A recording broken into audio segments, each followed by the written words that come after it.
So the whole purpose of Five Aside is being the voices that we didn't have growing up as young Black Americans that are passionate about the football space. And so our real goal with the platform is to be able to grow soccer in America, but doing it through the lens of Black culture. Growing up, like, you're sitting at the lunch table, you're with your friends, and you want to talk about the YouTube video that you watched last night, or the hot takes that whatever your favorite like sporting podcast or your favorite sporting influencer spoke about. Hopefully there are some kids at lunch right now in high school talking about what we talk about on this podcast, and it kind of gives them a reference point to know that they, as Black kids with a little bit of a cultural background, maybe they have some type of Caribbean heritage or some West African heritage, and they're trying to find some type of relatability in their lives, we as Five Aside can be that for them. So hopefully the conversation that we have, the fun that we have, the times when we're arguing, reflects a certain type of person in this country that otherwise would not have seen themselves reflected. People are afraid to comment, or people are afraid to like, and people are afraid to reshare. Even people don't reshare their like best friends, biggest accomplishments. And so fighting through that and being like, okay, like we're posting this for ourselves. At the end of the day, we're posting this because we believe in. We're posting this because we want to share the content. They trying is doing. A lot of times people want to wait till they get to a certain level or accomplish certain things to say they did that, but the actual process of doing it, and stay delusional. Don't wait for nobody. Don't wait for no friend. Don't wait for your parents. Don't wait for nobody for nothing. You know what I'm saying? Just get to it, try it, and step by step, you do the best of what you have, the world will come to you.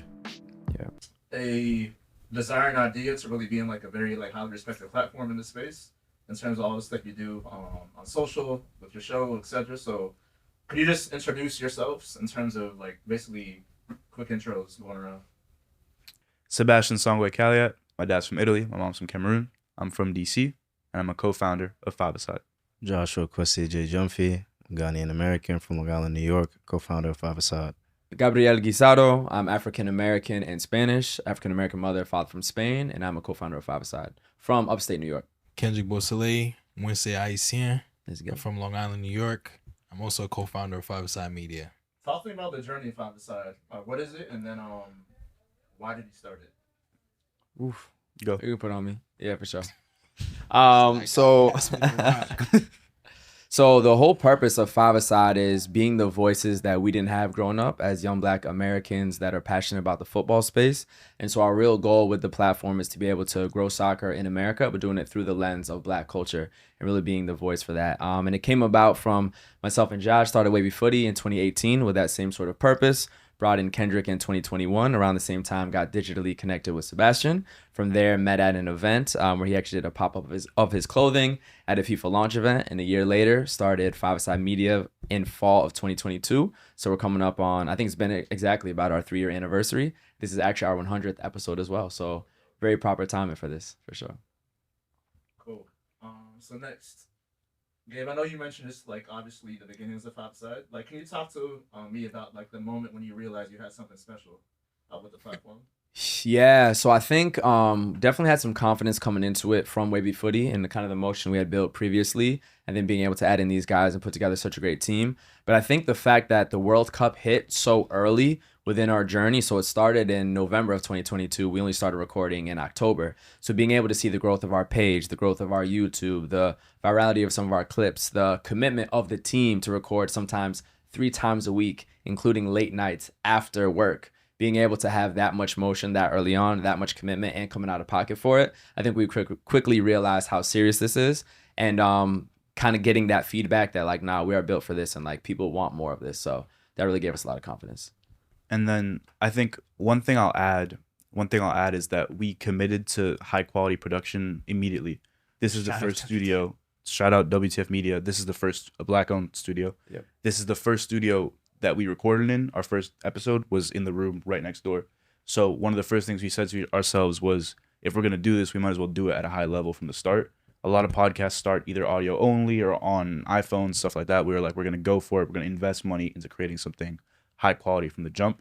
And I think that mentality is pretty indicative of the way that we think about the product that we want to put out. For me, one of the first moments was we were talking about like the FIFA game, or now EAFC, and we had a conversation about like hair within the game and like how there was like we wanted more Black hairstyles in the game, and that was one of the moments for me when I realized that we were really onto something, because we posted that clip and like so many people were in the comments like, yo, like I always wanted locks on like my player, or I always wanted dreads, or I always wanted the afro, I always wanted XYZ. And for me it was like, okay, like the stuff that we're talking about that we like genuinely felt growing up or we feel now, whatever, like there's a lot of people who actually like genuinely resonate with it and share it and like comment back on it. And it was like, okay, like it's not just us, you know what I mean? It's that moment where you realize like the stuff that matters to you also matters to other people, and it's like really reaffirming. Yeah. I'll even the tournament that we started with was important too. Yeah. You know, even being the World Cup, you know, it's a tournament that brings everybody together. A lot of people had their eyes for 2026 and what it has to come, but honestly, at the time, 2022, with its new format being the winter, was its own beast. That's when we were recording 3 to 4 times a day, and it gave us the opportunity to talk about so many different things and what we're looking forward to in the next World Cup that's going to be here. So, no, as you said, from the work ethic to our standard for within ourselves and the culture we're trying to build, it all, you know, molds into one. Thanks. Cool. So, given like the success you all have seen in terms of like the audience growth, just people that kind of know who you guys are, like more opportunities, like thinking about that, but also like just some of the challenges. Like, what are some of those challenges as you think about being a relatively new platform in the space and trying to grow? I think we can all probably answer. I can start from just a very there's a lot. There's so many. I'll start from like, you know, they say the bottom line. I mean, the money, straight up, like to be able to have to come out of pocket every single studio session until the beginning of monetization. And the beginning of monetization isn't necessarily enough to cover it. It just might make it a little bit cheaper. So I'd say just from a very bottom line kind of quick standpoint, just the amount of financial investment, which is really going to test how much do you believe in this product, how much do you believe in this business. And we definitely did believe it because we're here now, episode 100, you know, covered to being here and everything. So that's just one challenge, definitely, is financial. And knowing when do you invest more? When do you know that you need to pull back? So definitely. I think challenge 1 is time. Challenge 2 is like focus in terms of business focus, because it's a business at the end of the day. And we've been trying to expand as much as possible. So, of course, we are a media hub and we talk on the podcast as content creators to cameras. But there's also a creative side of the things that we do, and all of us juggle different concepts and different things that we want to put into this business from our perspective, whether it's events, whether it's content management, whether it's strategy, photography, videography, and who we work with. So kind of figuring out a balance of how, from a business perspective, you balance all of that while being young and black, like young men in this space, and being looked at a certain type of way by people in the industry because of all the hats that you can wear and all the things that you can do, has been, I think, a challenge for all of us. It's definitely been a juggling act, you know, and one thing that I always said since the beginning is just patient urgency. You know, that's just the consistency every day, you know, and it's a blessing, honestly, to be with guys who put like non-negotiables every day in terms of what they're trying to get to. But no, and then even I would say growing like as people, I think is the biggest thing. You know, your own self-growth and ways that you want to, like, honestly just change the world for the better. You know, different ebbs and flows within that. That stuff comes out naturally, and that just takes open and honest conversation. Yeah. I'll say for me, probably the biggest challenge has been, like, the mental stamina. So, like, one part of the mental stamina is, like, going to work and then, like, having a long day, being tired, and then, like, I got to come to the studio. And, like, I got to be, like, lively. I got to be engaged. I got to, like, think on my feet. Even though you might have, like, your boss might have gotten your nerve that day. Shout out to my boss. He never gets on my nerves. Just theoretical. Yeah, in theory. Or like you just had a long day. Yeah. And then the second part of the mental stamina is also the, like, what happens after, like, the podcast, or what happens after the events, where you have to, like, we're editing the content, and, like, we're staying up late, and we're making decks, and we're sending emails, we're scheduling emails, we're ordering products, we're, like, doing all these things that, like, people don't see. But, like, it's one of those things where it's like a thankless job. Like, nobody's gonna be like, oh, like, great job staying up till 2 a.m. to make sure you finish that deck, like, other than internally. But, like, nobody sees that stuff. And so it's like actually telling yourself, like, nah, like, this matters every single day. Like, there's a mental stamina to that as well. 100%. It's called having faith. That's what it is. You know, and not in things that, like, directly might even have, like, reciprocal value then, but that what you worked on will manifest itself for later. You know, faith in yourself, whatever you may believe in, you know, but it all comes into play. Cool. salad. So the next couple questions are kind of like just the biggest tap is like I guess the emotion or part of like why you guys are excited about the space you're in. So first question is what do you find so special about being creative specifically in the soccer space? Yeah, I would say to start it off, one of the things about the soccer space, you know, soccer being an American word, is the fact that the U.S. culture of football is still growing. It's not something that's established, you know, for many, many years. It still has a cult following in a sense, you know, and that's what even makes being fans of the game, people that are very passionate about it, very unique and interesting because even within this group, we became friends off of a sport that not people, when we're in high school, people, how do I put this? Typical thing, but you know what I mean? Like, Yeah, foot fairy, all that shit. I guess. I mean, I For wasn't real even though, gonna go all the like- way. I wasn't even. You know what I mean? I Like, never got called a for for real. well, you know, people say it in general, even online, A whatever. hundred, But but that it's term is dead now. type shit. But it's what you call it's a cult following in that sense. You know what I mean? Yeah. And so it brings people together because how unique and rare it is, especially back in the day. Yeah. It's changing now, and so just looking forward to that to change. But Yeah. For me, kind of piggybacking off that, for me, it's probably like the storytelling aspect of it, like being able to like expose my friends and families to like different stories from like around the U.S. but then around the world. Like we talk all the time about how like we know so many like random facts about different parts of the world, and like everything that's happening right now with like Cape Verde, and like being able to like tell my friends who like may not be as tapped into soccer about this tiny little country that like people are so excited to see at the World Cup, and like talk about like the language that they speak and like what makes them unique. Like just the storytelling aspect really excites me because it's like, I don't know, you get to just like not educate people but just like put people on to things about the world that they might not otherwise ever learn about. We learned about Kosovans earlier because Yeah. that's because of World Cup qualifiers. Yeah, I echo this similar sentiments, and then especially to like the fact that it's young, like we're being able to be culture shapers because of that. And we wouldn't be able to do that the same way in the NBA or the NFL, et cetera, unless you get to such an unbelievably high level. But we're all through grassroots movements able to shape the culture of American footy, and I think that's a beautiful thing. So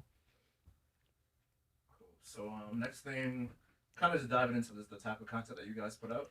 Like, what do you hope that people feel and experience when they like tap into Five-A-Side and see your social stuff, the podcast, all the stuff you guys put out? Like, what is that intention? yeah, Seb, you want to start? Yeah, That's I a think great I question. can reiterate what Gabe said at the very beginning, and it really is a motto for Five-A-Side, is we try and be what we wished we had when we were kids. Yeah. Growing up, like, you're sitting at the lunch table, you're with your friends, and you want to talk about the YouTube video that you watched last night or the hot takes that whatever your favorite, like, sporting podcast or your favorite sporting influencer spoke about. Hopefully, there are some kids at lunch right now in high school talking about what we talk about on this podcast, and it kind of gives them a reference point to know that they, as Black kids with a little bit of a cultural background, maybe they have some type of Caribbean heritage or some West African heritage, and they're trying to find some type of relatability in their lives, we as Five-A-Side can be that for them. So hopefully the conversation that we have, the fun that we have, the times when we're arguing reflects a certain type of person in this country that otherwise would not have seen themselves reflected. And I'll go off what Seb said. We don't have to say hopefully because we get the personal DMs, messages, comments, etc. People sharing on their stories saying exactly that. I wish I had these conversations with people at my lunch table, but because I don't, I tap in with Five-A-Side. Or no, for sure, we agree about the things with the hair, talking about FIFA. Or nah, we agree like this racism stuff is super crazy and they need to do more strict punishments, talking about, you know, what Lukaku and everybody goes through. Yeah. So we don't even have to use the word hopefully. Like we have had that impact, and I think that's probably what we're most proud of, honestly. I can you think repeat the question one more time? Sorry. Yeah, basically, how do you hope that people feel when you experience Five-A-Side content? You could go. Yeah, nah. I think for me, I want people to feel a sense of curiosity when they see our content. Like, I want somebody watching our content for the first time to be like, I want to learn more. And, like, if they see that clip of us talking about, like, I don't know, Mo Salah in Liverpool and, like, his impact on, like, just the decrease in, like, xenophobia, I want somebody to be like, like, why is that? Or like, I want to learn more about like Merseyside now, or I want to learn more about like other things that Mo Salah has done. Like, I want people to see our stuff and want to learn more, even if it's not through our channel, but just like creating that sense of curiosity. I'll definitely add, and I guess this is the first time I guess I'm vocalizing it, but like just an abundance mindset. in the sense of if you see the scale of things that we're able to be a part of. Mm. You know, obviously there's the show that we have with Five Aside. This past summer we had a one-on-one event with Bomba, uptown in the Bronx, right outside Yankee Stadium. A lot of people were like, yo, that tournament looked wavy. Obviously people were talking their own shit. People were hype. It's, you know, a lot of young kids that were really, you know, putting on for their countries, but it's something that you've never seen before in the US. We've had events in Ghana. We've had events in Netherlands. We've had events in the UK. Said by himself. I said documentaries in Germany by himself that he's led. And so it's just more so the mindset that, listen, like, no matter where you at, you can make something happen, make something shake, and put on for a bunch of people everywhere. And I think one more thing I'll add is based on what Kendrick and Josh said, the curiosity thing is really cool because also we're able to give things to the people that follow us. Like, I think one of the things we're most proud of is because leagues and brands trust us in the community we've built, they then trust us to be able to give things back to our community. Yeah. And so we've been able to host tournaments with major Spanish teams, both Mallorca and Las Palmas, and give away a trip to Spain for people that follow our community. So someone that tapped into Five-A-Side got the chance to visit the Canary Islands in Spain and the Majorcan Islands in Spain because of what we do here on this platform. So that's also, I think, super, super cool. It's a great show. All right, so next one, even kind of just thinking about just obviously all the World Cup qualifying stuff, especially at AFCON and all the controversy, like for stories like that, or just in general, like what is your approach to storytelling in terms of like being able to break it down culturally in a way that people can digest that kind of stays true to what y'all are trying to build? I mean, it's definitely addressing the gaps that we see. Yeah. You know, I remember last year during AFCON, we were talking about it, and one of the things that I always brought up was the fact that like AFCON wasn't even something that was really a thing. Yeah. It's not even something we used to talk about. It wasn't a main tournament, you know what I mean, in that way. But it's like now that's something that like is gaining a lot more traction, something that's very, very exciting. But it's also addressing it from the perspectives that we have due to our backgrounds as well. You know, Seth mentioned, you know, having West African heritage, Caribbean heritage, but even having American heritage too. Yeah. You know, that's something that's big, and seeing how like, okay, like certain stories that resonate no matter where you're from, you know, can still be important for somebody. Yeah. I think too, an important part of the way that we storytell is that we've never tried to be like overly corporate. I think like we easily early on could have took the route of like, okay, we're gonna be super like PC. We're only gonna talk about like topics that are like comfortable and like won't stir the pot.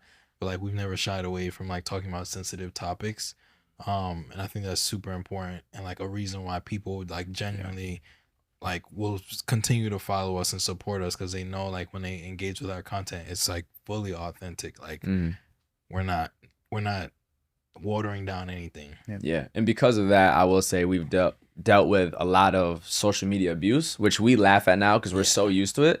But if you go to his thing about Chelsea black players, my video about Lamine Yamal, what it means for me as a black Spanish person, you see that representation, the comments are insane. We like to, and the thing is, we like to say the internet's not real. But when you look at the right-wing movements globally, those are real feelings and real thoughts from real racist people. So that's why people do call us trailblazers, because we really are in the face of actual hate, I would say. Yeah. And I think, I mean, you're asking about like AFCON and how we cover these stories. I think it's only right that we like shout out the fact that because of the way that we've covered African sports, a major international broadcasting company like BEIN Sports looked at what we were doing and said, we want to take this product and air it internationally on TV. So I think we're super proud of that. And I think it's part of the way that we do storytelling that attracted BEIN Sports to want to air what we do, because it's informative, but it's also not arrogant, and it's like it's very honest. I feel like it's very much like what normal people would do when they're just having a conversation about something. We find out things in real time on this podcast. I make mistakes on this podcast. I say things that are wrong. I say things that are wrong. Like, and it's just who we are. We're trying to have a good time and talk about the sport that we grew up and love. So yeah. I want to put a disclaimer. I talked about AFCON back in the day with my friends. Wasn't saying I didn't care about AFCON. I don't know if it came across like that. No, you're good for me. All right, come on. I mean, so I guess like speaking about the BEIN Sports, like whatever you guys like sharing, like what does that mean to get that opportunity? How did it come together? And like what is your hope for it going forward? First of all, shout out Musa, who's our head of partnerships. A ton of work, tremendous amount of work on the back end to convince a multinational international broadcasting company that a group of 5 young like black men, us as a team, were worth trusting and putting in front of Their audience. their audience. yeah. It was a pitch about the fact that we cover the sport authentically and we genuinely care about the sport, and there's very few people who have built an audience and a platform like this. They were looking for a way to take their product, which is the actual games, and have people speak about it authentically. We were doing that, and so I think it made a lot of sense, and the feeling now is one of responsibility. Yeah. For me personally, as someone who's half Cameroonian, I grew up watching AFCON. So now the fact that people are going to watch me talk about AFCON is a major responsibility. It means I got to do twice the amount of research, understand 5 times the amount more about each and every player, and finding out this information about African football is not easy because it's not something that's It's true. easily accessible. If I'm doing commentary about the Premier League, man, I can just put that into ChatGPT and relatively easily I'll get most of the things that are basic talking points to speak about something for 2 minutes. African football is not like that. You need to be going on Twitter, you need to be going on Instagram, you need to be DMing people. Like, to cover a sport well and properly, which is the responsibility that I feel I have, I now need to be twice as informed. So that's not only is it an honor, but yeah, it's a responsibility for sure. So last question in this section. So, as y'all know, you guys are a part of it. Like, black soccer culture is super diverse. There's a lot of different facets, like on and off the field. What would you say is the state of the culture now, like currently? And then what do you want to see change in broader soccer culture, in terms of like integrating black culture, and then just kind of the growth that you want to see going forward? So we're going off pitch now, Yeah. like off the field. You say in the U.S. or? Any way you want to take it. Yeah. But we can talk about the U.S. just because. Yeah, it's relevant. Yeah. I can start. I think it's been really dope to see the growth of football fashion, footy fashion. It's been obviously a big part of Wavy Footy, from us doing MLS Fits of the Week since like 2021. All the brands that we've done Fashion Friday features on, just seeing the growth of how natural it is to wear a shirt that's dedicated to a former player or a fashion jersey like you're wearing right now, and just how many brands have tapped into it. So I think the growth, I mean, the sneakers with the Sambas, the boots only summer, it's completely in mainstream American culture without any shadow of a doubt, and I don't think it's remotely unique, or niche anymore, at least in cities like New York, LA, etc. So I love to see the growth. What I will say is I think some of the authenticity might have been lost with the amount of brands who are clearly kind of just tapping in for summer 2026 ahead of the World Cup, knowing they're going to have the eyes on them, and it's really just for the trend. I've even seen Fashion Nova do like a jersey dress or some crazy thing like that. So you know what I mean? Like, some of it is a little bit just clearly on the trendy. They're trying to hit a lick off soccer. So I just hope that the football fashion can stay at the top of mind in American culture and continue to progress with people who genuinely are passionate about the sport and the fashion aspect. So the growth has been amazing, but anything that gets big, it gets over commercialized sometimes. So I just hope that it can remain authentic as well. And just hitting off of that, like different examples, that's been really interesting to see, obviously, and stuff that we've covered. We've been seeing certain artists like Big Lotto. I'm saying, Yeah. she's over here got the Tiempos on her feet. Arsenal jerseys. Arsenal jerseys left and right, and hopefully it's things that people are taking notice. Yeah. I was getting my haircut one day and pointing out to my barber, and she was like, yo, she's been doing this for the last 2-3 years. And it's like, bro, like, this is something that, like, some people have been taking to for some time now. Yeah. And hopefully it's just recognized. And shout out Atlanta United for building authentic black soccer culture in that city by bringing Lotto to a bunch of games. And Shout the out guys from Sekou. Shout out Outkast and Sekou for Jeezy, the younger rappers, the older rappers, R&B singers like Summer Walker, Black. Like, if there's one good example, Atlanta United has just killed it from what they've done. Hey, man, East Coast, the best coast, something like Fact. that. Yeah, we'll claim the South for that. That's a fact. One thing I will say, and I don't know if you guys will use this because it's a bit controversial, Go but crazy.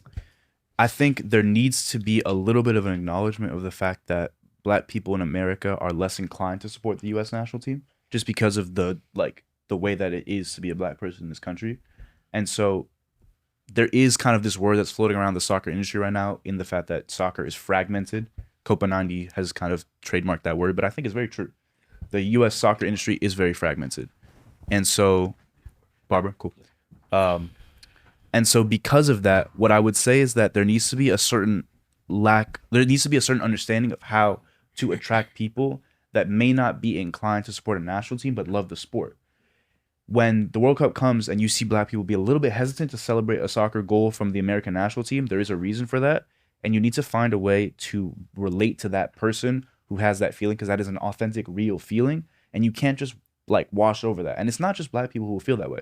Most people of color in this country come 2026 will have a little bit of a hesitant like time cheering for an American goal in the World Cup. If you're in soccer and you understand how nationalism in soccer works in terms of supporting a country, you need to consider that when you're creating and producing for the World Cup for America this summer. I think. I agree. My thought when you asked that question immediately went to like, I feel like nowadays culture in general in the US is becoming synonymous with black culture. And like when you think about like when people say like, let's bring in the culture, like it has to do with like black music, black fashion, black art, like black ebonics, like black terminology, like they become synonymous. And so my fear is that the more that soccer tries to become a like bigger cultural thing in the US, is that it'll find ways to kind of like co-opt black culture. And I'm fearful that a lot of that will be done by people who aren't black. And so my vision for the future of like soccer, the soccer industry in the US, is that I hope folks in different positions of power continue to include black people in corporate spaces, in creative spaces, in like operations, in like all these different places where like we might be like our culture might be felt but not seen. You know what I'm saying? Or like people who look like us won't be seen, but like they'll still find ways to use our culture. So yeah, like even seeing like certain teams like around the world. Like I remember the first time I'm a Chelsea supporter, and I remember seeing Chelsea post like a video with like, I don't know, it was like a UK rap song, like probably like a Digga D song or something like that. And I was like, I don't like, never in my life would I think that like this, like, I don't know, kind of like corporate-y organized like entity like use like a black like UK drill song in like a promotional video. You know what I'm saying? It's like I hope that there was like somebody behind that who actually like relates to that or felt like this was something like authentic. You know what I mean? Yep. So I don't know. I'm just watching that unfold, and I hope like it's just more like representation, in the behind the scenes. All right. So this next couple questions is about just like collaboration and community. So obviously y'all have like a super like tight knit close team. You guys are working with like great partners across the board. How important is collaboration in building and promoting soccer culture and black soccer culture in y'all's I'll speak. You I mean, look for ready to me, start, yeah. for me, yeah, like I've always said it, like we should always collaborate. Always. It's always been my thought to like try and build the space as much as possible, because in my opinion, the more we collaborate, the more we grow the pie in and of itself. Like, Yeah. because the pie expands, the more impactful the work you do into the space is. So instead of like using a pie analogy, which I think a lot of people use, I like to think of it like as a balloon, where like the more you collaborate, the easier it is to expand it. It's not going to pop because you're all working together to maintain that space. And so for me, collaboration is extremely important. Collaborating with brands like Black Star, Raheem is doing his thing, like making sure that like people that Domo, like there's names that I'll forget, but we can just kind of put photos on this.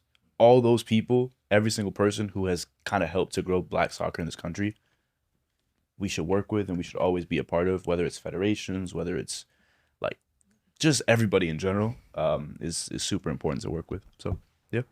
Hey man. The balloon. Now balloons be popping. I was like, wait. That gets to like the stock market bubble. I was talking about a balloon. No, it was bad. I was fighting. The universe is infinite. You know what I'm saying? Yeah, I was fighting that. I think it's just more so like when you said It's like something that it's I was trying to think of expanding. It's not a finite amount. The first thing that came to me was a balloon. I don't know what it was better. Yeah. Yeah. I think it goes into the phrase of like everybody eats. Everybody can eat, goes into an abundance mindset and not thinking about, crabs in a barrel. We all can have our own successful pieces, for sure. Yeah. People collaborate at the top. So that's not something, that's not a mindset that you have. It's not good. Yeah. I do think it's also important I agree with like collaborating with everybody, but also you do have to know not all partners are good partners, in the sense of like some major artists made big stands against corporations like a Starbucks due to some overseas conflicts. You know what I mean? So just because it is someone you could collaborate with, I do think you also have to draw that line, you know, and stand for something or fall for nothing. Yeah, that's So, true. And Yeah. like being strategic in partnerships, Yeah. just to cover it as well too, is about finding the proper alignment. You know, we talked Yeah. about sending out decks before, reaching out to different people for different ideas, but at the end of the day, finding ethos that overlap and being able to, you know, cater to new audiences in different ways is important.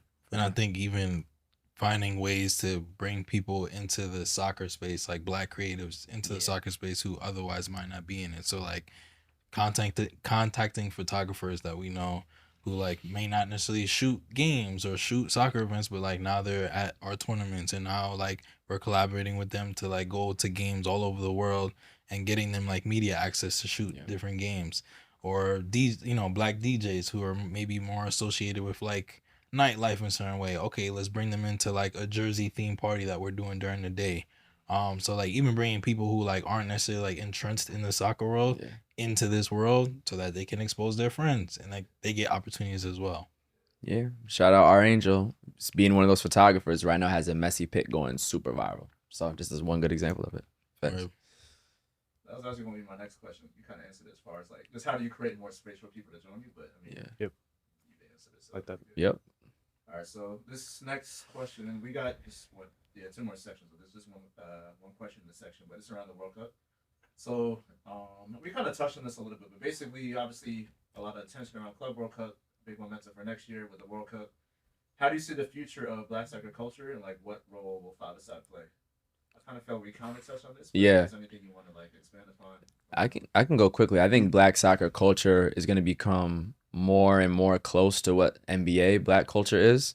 Obviously, there's a ways to go, but I only see that gap getting closer. I don't see it distancing at all. I think five-a-side will be one of the main voices into the point of when Black soccer culture is just the norm of Black culture in America.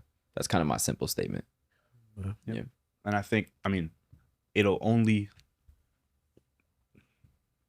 Oh, I was gonna say the word explode, but then yo, laugh. No, the explode. That's good though, because it's going up. That works. Yeah. I think like Black soccer culture will only explode when you have a Black star that feels representative of Black American culture. And we, not to say we don't have Black stars yet, but I feel like there's kind of been a little bit of a distance in between the Black players on the U.S. national team and what we envision as that first Black American star that really takes that kind of cultural hold on American soccer. And I think Black Star, with all the work that happens with young Black kids in this country, is going to help create that player. And when that player really comes and has the confidence and takes the space that we want a Black star to take in American sports, yeah, the sky's the limit for then having a reference point like that. I think for me, one of my goals and dreams for us is definitely to like continue to be a conduit for like Black Americans here and just Black people in the States and then Black people abroad. So like we're gonna be on the ground for the World Cup. I want like the person in, I don't know, in Ghana to be able to like look to five-a-side to see like what's happening on the ground in the U.S. during the World Cup. Vice versa, I want somebody in Chicago to be able to like turn the five-a-side and be like, okay, I'm learning about, you know, Black Brazilian culture in Sao Paulo, and like we're at the games documenting like the culture and like what's happening on the ground. Like I want to be a conduit for just Black people around the world to be able to like look to us and be like more opportunities for learning. Connecting the diaspora. Yeah, exactly. Yeah. All right, so last section. These are some questions are related, some are not. But basically, this first one is, what do you say to other creators who want to leave their mark in the world like y'all have like begun to do? I have I like a little bit like a quick logical setup for it. I think find out what you're passionate about, find out what you're good at, and then find out within what you're passionate about what is needed to fill up or do importantly in that space. So if you can put all three of those things together, you can make a good impact and make this your full-time job. But when one of those go missing, it gets very, very difficult. So if you find what you love, you find something that's needed in that industry and what you're good at that can kind of fill that gap, you're good to go. And then just stay consistent, never stop, keep going, you'll be there. Yeah, to even find that out, you have to try. And, Oh, for sure. Yeah, I always Can't be say- scared of failure. I always say trying is doing. You know, a lot of times people want to wait till they get to a certain level or accomplish certain things and say they did that, but the actual process of doing it and stay delusional. Don't wait for nobody. Don't wait for no friend. Don't wait for your parents. Don't wait for nobody for nothing. You know what I'm saying? Yeah. Just get to it, try it, and step by step, you do the best with what you have. The world will come to you. Yeah. Word. All right, so next one. Who are some of the black creators and media platforms that inspire y'all? Ooh. And it can be inside or it can be outside. Like just kind of. Yeah, it's a good one. I think I can start like. I think just podcasts in general was something that inspired me, and I'm not like a huge fan of it anymore. But when I was growing up, one of the first podcasts that I ever saw that like interested me was actually Joe Budden's podcast. Bro, oddly enough. same. I have the exact same story. I have no like huge affinity to Joe Budden's podcast today, but it was really interesting to see someone be as vocal and as open about something that they were passionate about and speak on it week in and week out and create an audience. So that kind of inspired me to do something else in the same in a space that I love. So like I love soccer. Joe obviously loves music. He loves that industry. Yeah. And he took a platform from what he loves and turned it into a business. And so it kind of inspired me to do something similar. Yep. Mine is kind of funny, but I think for me it was Lil Yachty.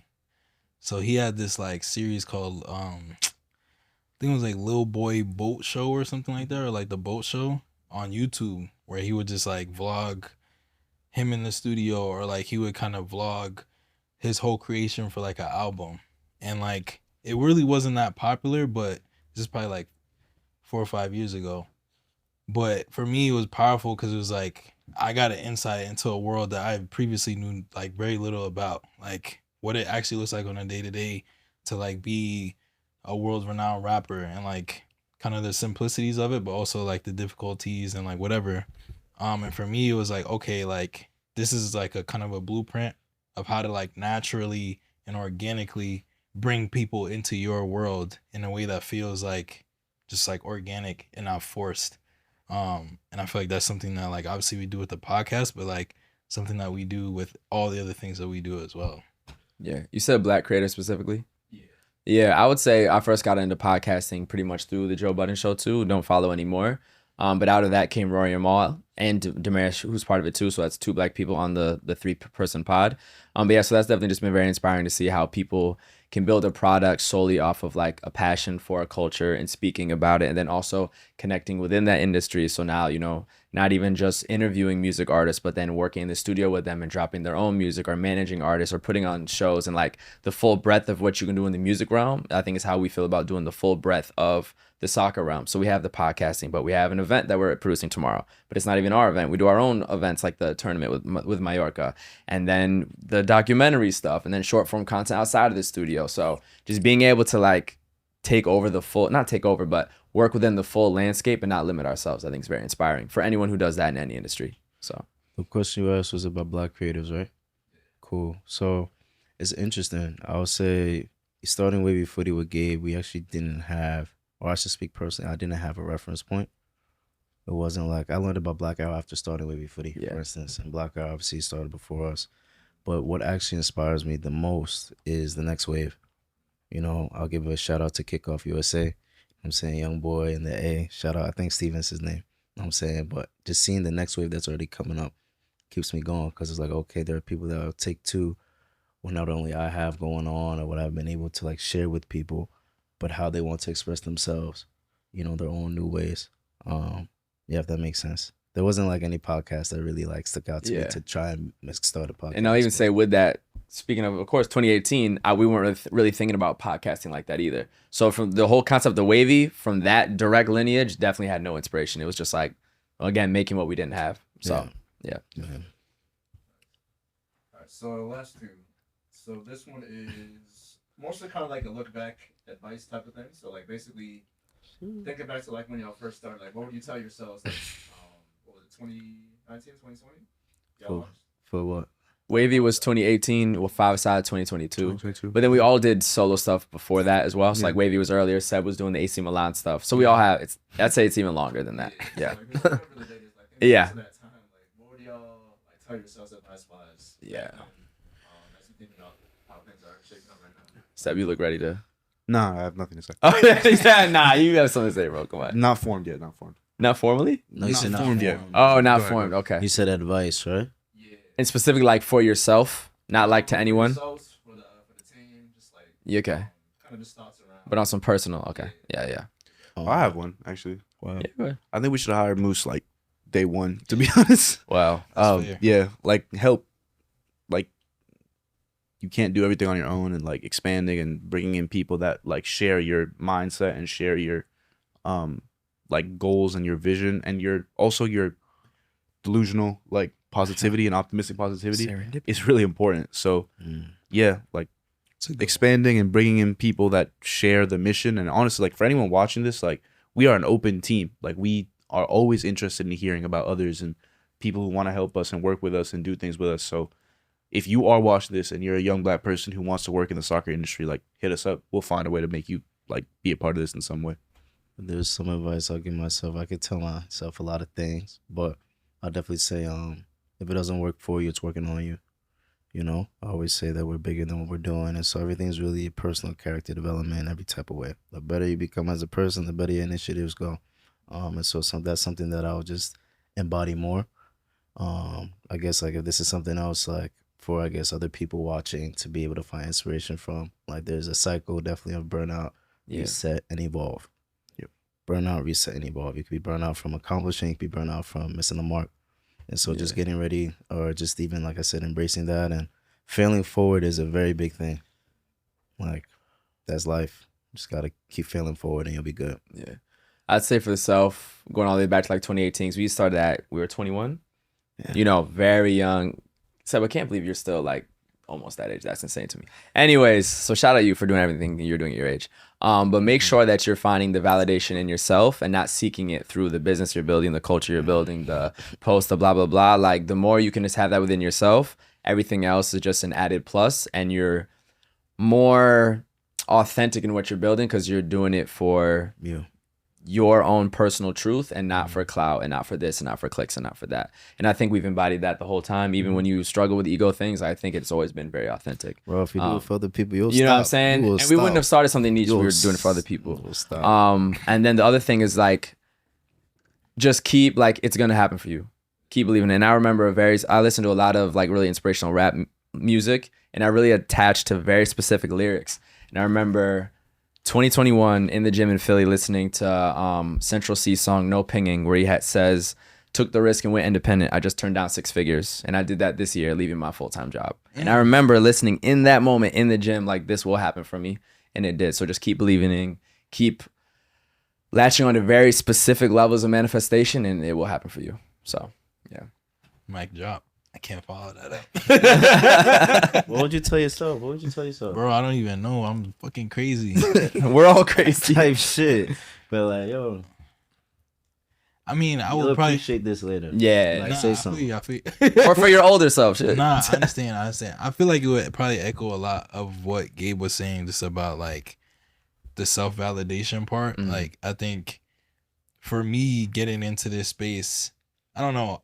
It's kind of funny because I feel like there was a wave when like social media first came out. This is a fucking tangent now. But there was a wave when social media first came out where it was like really organic. Yeah. And people were just posting for the sake of posting. You post a pizza box on your feed. Because it tasted good. Just because like, yo, this is what I'm eating today. And then there was a wave where it became monetized, right? Where like you can buy followers, right? So like I'll be honest. I was in like middle school, early high school, like spending my little $10 to get 1,000 followers and like trying to build a page, like a personal page, because like that was like how you got lit back in high school, right? I don't even. And then there was a wave where like it kind of reset and people were like, okay, that is like it's fake, right? Like you got 100,000 followers, but you don't do anything, like. And then people were like, all right, I'm gonna just start posting like regular stuff again. True. And so I think like growing up in that social media wave, going back to what you were saying about validation, there's been a lot of ups and downs of even how I see my own usage of social media. Like, how is this validating? Is this representative of like who I am? Like da-da-da. And then going into the social media space to like build a business was like a whole nother level of pressure. It's like, okay, all the people that see me as an individual are going to see this thing that I'm working on and see that video that got 0 likes. They're going to see that post that like we put at the end of the post comment your favorite and it has zero comments. You know what I'm saying? Like, and having to put your pride aside and be like, nah, I'm gonna post again. I'm gonna post again, because it's like, it's coming from a place of like, I genuinely like want to have these discussions. I want to be encouraging other people to join these discussions. And then now again, being in an age where like we're kind of getting back to that space, especially on Instagram, where like it's very like people are afraid to comment, or people are afraid to like, and people are afraid to reshare. Even people don't reshare their like best friends, biggest accomplishments. And so fighting through that and being like, okay, like we're posting this for ourselves. At the end of the day, we're posting this because we believe in. We're posting this because we want to share the content. Yeah. So that's a long way of saying like, facts. No, but actually, I'm glad. That's a long way. I'm glad you said that, because my advice to other people was going to be, you have to post through the 0 likes, the 0 comments, the 0 followers. Like, you have to get over your pride. You have to get over your fear of how other people look at you, the fear of judgment, et cetera, et cetera. Otherwise, you will never get there. And I'll talk to people who ask about advice about whether it's podcasting or even the event stuff I do, et cetera. And the fear is the lack of likes, the lack of followers, the lack of views, the lack of people in the room at an event. But you can only get to this larger place if you push through that. Yeah. If you're the dude in the tunnel digging and digging in the darkness, then eventually you find the diamond, you find the light at the end of the tunnel. So you have to get over it and just do it, because if you don't do it, it's not going to happen. Yeah. The only way you're sure that it won't happen is if you don't even try. So. And then it has a trickle down effect on you as an individual. Like, you start to become more confident. You remove that ego. Yeah. In every facet of life. Yeah. Absolutely. Yeah. Every facet, facts. Exactly. Like, from your vantage point, like, how does a platform like Blackstar help the game grow, like help the culture grow? Like, what do you see the benefit of what Blackstar is doing? Yeah, I think I can start, but one of the biggest issues we've always talked about since day one has been the pay-to-play model in the United States of America for soccer. And globally, it's what a lot of people have an issue with our system and don't like the U.S. men's national team, don't want to host the World Cup. It's because you've forced pay-to-play and you've created this huge barrier for a sport that's supposed to require absolutely nothing. So for the work that you guys are doing, creating tangible accessibility for young black boys, young black girls to get into the sport is honestly completely changing soccer in America. So just breaking down that barrier, I think, is a huge congrats to you and the team, honestly. I think the other thing, and I've been blessed to be able to see it, is like the opportunity that it gives black coaches. I don't think people talk about underrated topic too. Like, the ability for a black coach to find a space where they're not, because it's pressure being a coach in this pay-to-play, like, very white system in America, because you have parents who don't understand your culture, your background as a coach, and then you can be undermined. So to have a system where a black coach can then coach black kids and be around black parents and teach young black kids what their passions are, especially in Philly, when I got to see that in Philly, was super beautiful. So that's, of course, I'm super, super proud of what Blackstar was able to do for the kids, but for the coaches as well is really cool.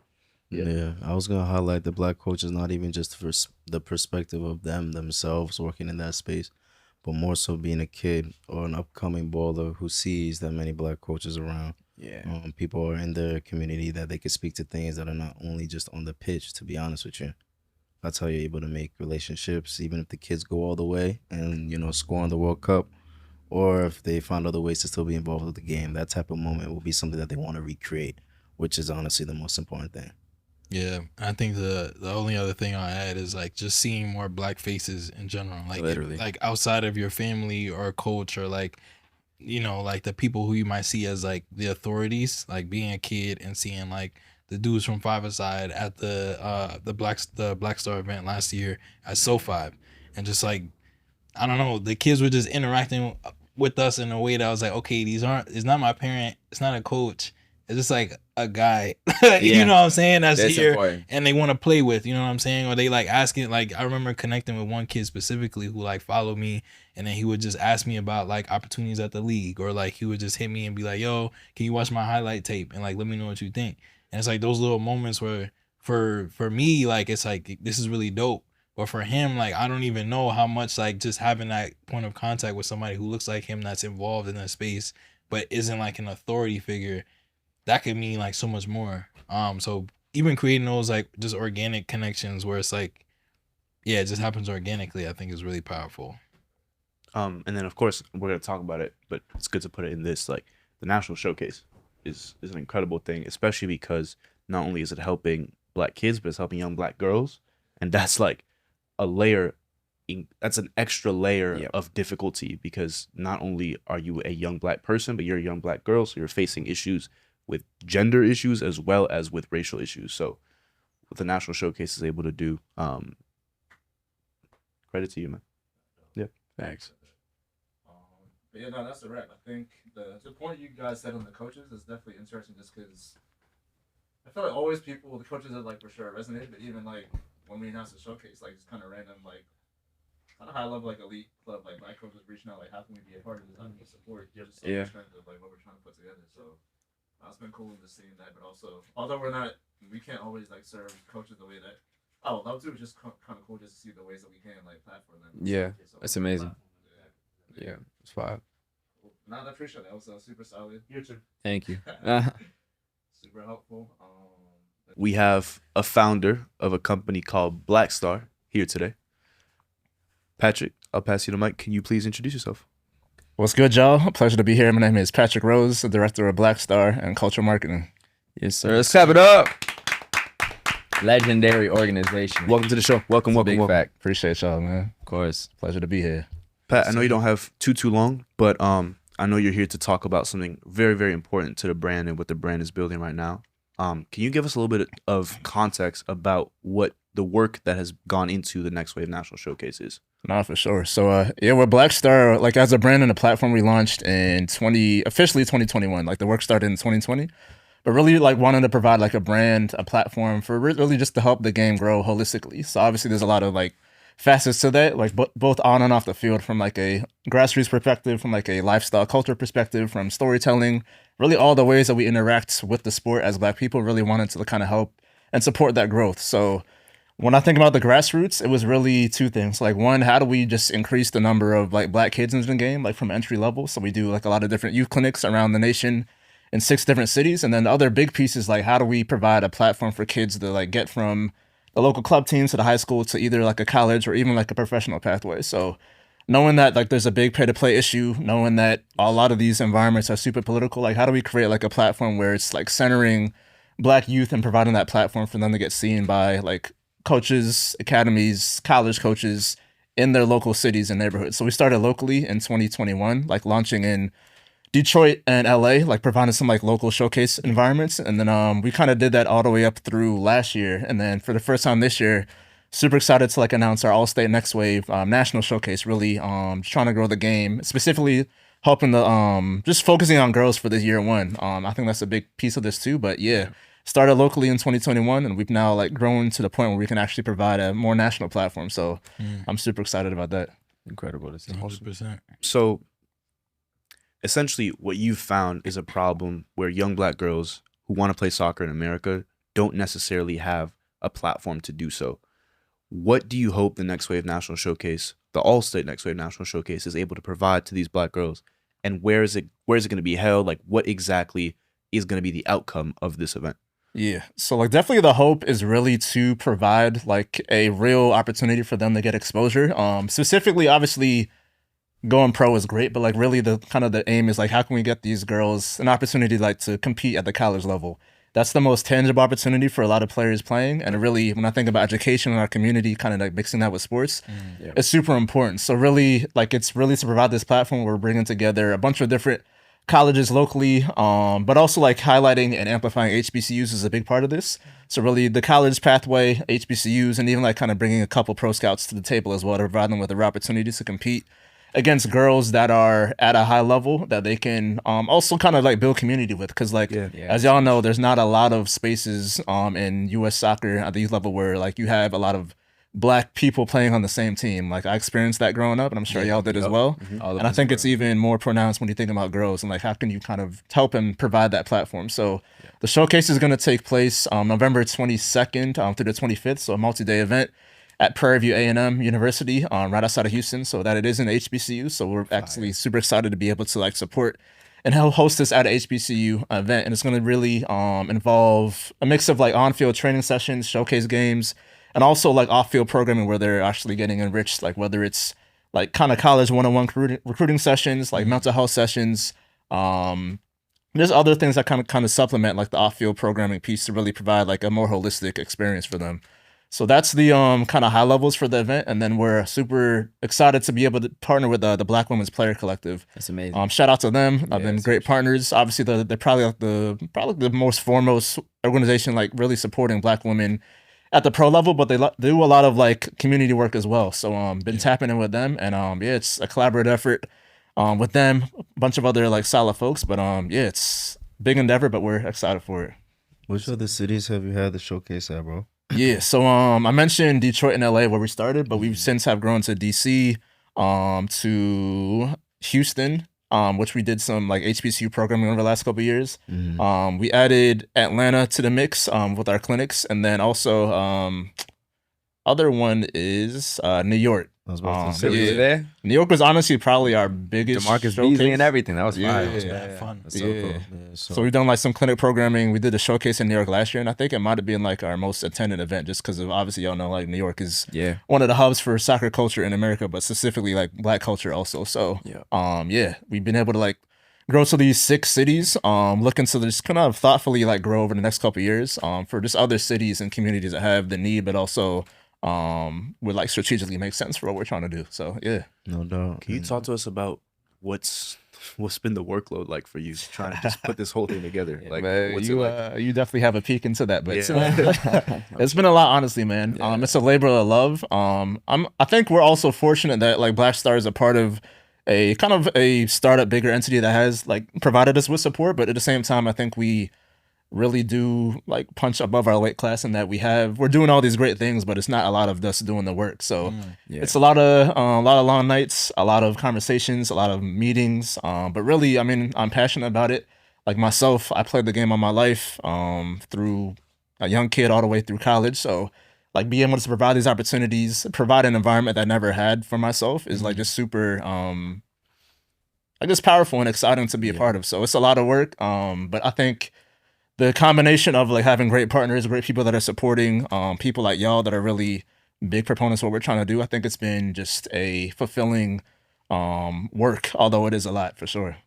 Looking back to like the many different cities you've been in, many different experiences you've been in, do you have like a favorite memory or even a key memory from showcases? Reason I'm asking is because, you know, there's other people who are looking to this, you know, to see what's coming up with the All-State National Showcase. Yeah. You know. That's a good question. I think 2 things come to mind. I think very first, like honestly, the very first event that we put on, the very first showcase that we put on in Detroit. People often overlook Detroit as like a city when it comes to soccer. But even just like it's obviously the blackest city in America. There's a lot of stuff going there creatively. People really do love the game out there. So be able to like partner with Detroit City FC to put on an event was like super cool because they're like a very much so a community focused club. And I was just like wondering like, are people going to show up? Are people actually going to come out to this thing? But we actually had like, I think for the clinic, we probably had about 70 kids come out, which is like super amazing. Parents, kids really excited about the game, not really having an environment to really come together in Detroit. And then for the showcase, I think we had slightly over 100 kids come out, and very first time doing it. Didn't know what was going to come out of it, but it really was the opportunity for kids to show out and provide community, but also like exposure to different scouts and coaches that came out to the event. So the very first event definitely sticks out just because it was like just Proof of like concept, the first right? thing, like proof of concept. Can we do this? What's it going to look like? Are people going to show up? And they did. And then I think the second thing, not really a specific moment, but just the fact that through our events, I'm just like more so talking about the showcase, like kids have gotten real opportunities to get exposed to opportunities. So when I think about some of the things that we've done on the boys' side, there's been several instances where like kids that are unseen, no one knows about, are getting invited to try out for like official MLS academies. When I think about like one specific story that I actually just learned about, like just kind of going through our DMs and comments when we released the showcase. One of the ladies that competed in the showcase, she came out to our very first DC Talent ID event. And then she also came out to our HBCU ID camp that we did, or that we have been doing in Houston for the last couple of years. And it was really her mom who commented and saying, like, we thank you so much for doing the events. Like, through your showcases, like, my daughter got the exposure and the education to really take where she was at that point and to be able to translate that to now be playing at Delaware State University. Fire. So like, although that she didn't get that opportunity, like that's what directly we're talking through about. our event, like we provided just the kind of the tools and just the exposure to really kind of take her game to the next level. So that's amazing. For sure, like warmed my heart and just kind of like energized me to continue to want to like just do well with this showcase that we have coming up. Hey man, Black Star making Black Stars. It's in the name. Man, One more question. Can you specifically talk to like the challenges that you've identified in your role for Black girls? Mm-hmm. Like what do you want to put into this showcase? Because it's the first one for girls that will be different from what you've done for joint showcases or non specifically for girls showcases. Not for sure. I think with this, when I think about wanting to provide this like space specifically for Black girls and young Black women, I think just when you think about it from like just a macro level, like Black women are probably some of the most like just overlooked and underappreciated in just like a lot of different spaces, and specifically in the soccer space also. And even like I've noticed for our events, like there's usually is just from like a number standpoint, a lot more boys than girls, and there's obviously a reason for that as far as like the game and sport and just all the different social economic culture issues that really are just causing that. So kind of thinking through how can we provide a space where like the focus and spotlight is on the girls. We're curating it, working with partners like BWPC that's what they do day to day, and really trying to like highlight and amplify them so they feel inspired, so they feel seen, but also that exposure, because a lot of them are like great players and they're maybe playing in their club environments, but y'all know there's a lot of politics in like club soccer. So I don't know if they're getting the light that they need to. So really trying to provide this time for that exposure. So I think one is about like helping them feel seen and represented. And then two, like what are the real opportunities that can come out of it? And I think it's just a super cool thing to do, especially with the moment that women's sports and women's soccer is having, like really, not really a moment, but they're really having a just crazy just growth. So like how can we like put rocket fuel on that and continue to grow and grow and grow? Especially when you think about obviously 27 World Cup for the women, the Olympics, hopefully a 2031 Women's World Cup in the States. Can we be that catalyst to continue the growth that's already like going on for right now? Word. Beautiful.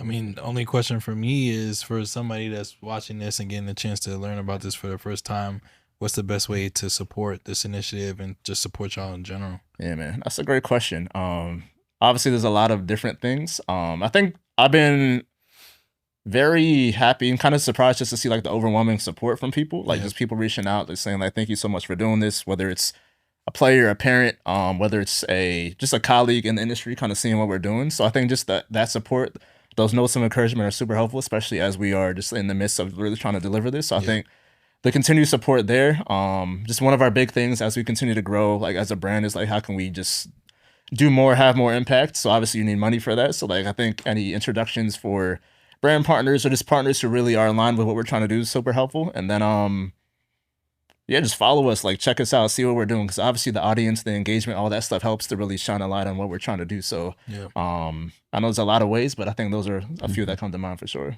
Word.